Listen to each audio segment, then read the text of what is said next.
देश का पहला स्वदेशी एयरक्राफ्ट कैरियर आईएनएस विक्रांत बनकर तैयार हो चुका है। कोचीन शिपयार्ड ने इस एयरक्राफ्ट कैरियर को 40,000 टन के युद्धपोत को बनाकर तैयार किया है। भारत दुनिया के उन 6 देशों में शामिल हो गया है जो इतने बड़े युद्धपोत बना सकते हैं।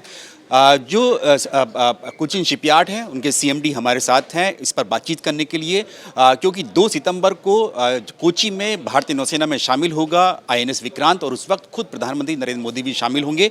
सबसे पहले बात करते हैं सीएमडी सर से। सर, ये कितना गौरव का बात है भारत के लिए कि इतना बड़ा एयरक्राफ्ट कैरियर, दुनिया के मात्र 6 देश ही इतना बड़ा एयरक्राफ्ट कैरियर बना सकते हैं। ये बहुत महत्वपूर्ण बात है भारत के लिए, क्योंकि ये भारत का शिप बिल्डिंग प्रोवस, भारत का इंडियन इंडस्ट्री का प्रोवस, हमारा नौसेना का लार्जर विजन, और as vice chief of naval staff just now said, ये this is about the whole of the country, this is about ultimately this is about the country, so this is about the atmanirbharta and this is about the belief in the country. So अगले generation के लिए, next generation will feel very strong that we can actually be part of some of the best in the world. So it's a very important day for the country. Sir, इतना बड़ा युद्धपोत जो बनाए हैं, पहला स्वदेशी एयरक्राफ्ट कैरियर है, क्या क्या चैलेंजेस, क्या चुनौती थी सामने कोचीन शिपयार्ड के सामने इतने बड़े एयरक्राफ्ट कैरियर को बनाने में, जो कि इतने साल लग गए, 10-15 साल में बन गए?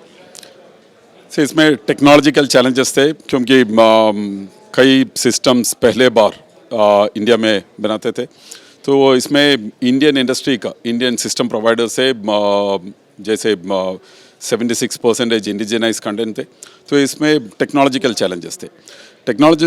चैलेंजेस के अलावा प्लानिंग और इंटरफेसिंग चैलेंजेस है इसमें।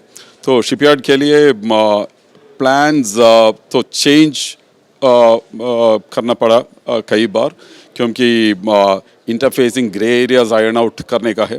तो technological challenges or planning challenges, these were the 2 largest areas which we should have. Sir, जो हमें पता चल पाया है, क्योंकि ये स्वदेशी एयरक्राफ्ट कैरियर है, आपने खुद कहा कि 75-76% इंजीनियर्स कंटेंट है, किस तरह से इसने हमारे जो स्वदेशी जो कंपनीज है कोचीन शिपयार्ड के साथ साथ, किस तरह से उनकी मदद की, कितनी बड़े कंपनियां जो थी इसमें इन्वॉल्व रहीं, कितने लोगों ने इसमें काम किया?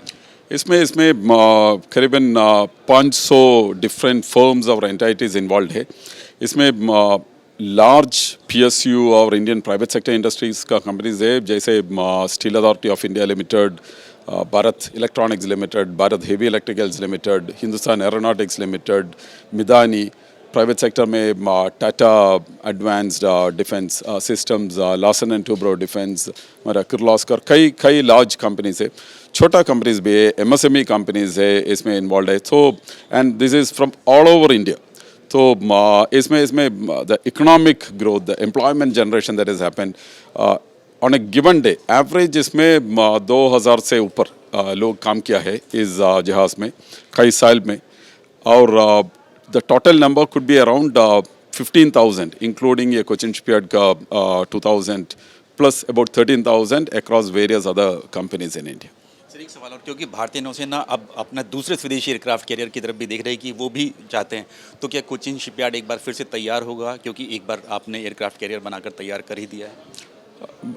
पूरी तरह तैयार है नई एयरक्राफ्ट कैरियर के लिए। आपको ये भी शायद पता होगा कि हम लोग भारत के सभी एयरक्राफ्ट कैरियर्स का रिफिट भी, previous almost 28 years we have maintained all the aircraft carriers of the Indian navy, और हमारा रिफिट साइड में भी कई more than 300 naval ships have been refitted. तो ये नेवल नॉलेज है कोचीन शिपयार्ड में, वो डीप रूटेड नॉलेज है हमारे पास। थैंक यू सर, हमसे बातचीत करने के लिए, और बहुत बहुत बधाई देश के पहले स्वदेशी एयरक्राफ्ट कैरियर बनाने के लिए। तो ये हमारे साथ कोचीन शिपयार्ड के सीएमडी थे, जो बता रहे थे कि किस तरह से कितनी बड़ी चुनौती थी देश के पहले स्वदेशी एयरक्राफ्ट कैरियर को बनाकर तैयार करने के लिए। 2 सितंबर को खुद प्रधानमंत्री नरेंद्र मोदी कोची में मौजूद होंगे, जब आईएनएस विक्रांत भारतीय नौसेना के जंगी बेड़े में शामिल हो जाएगा। कैमरामैन मुकेश यादव के साथ नीरज राजपूत, एबीपी न्यूज़, दिल्ली।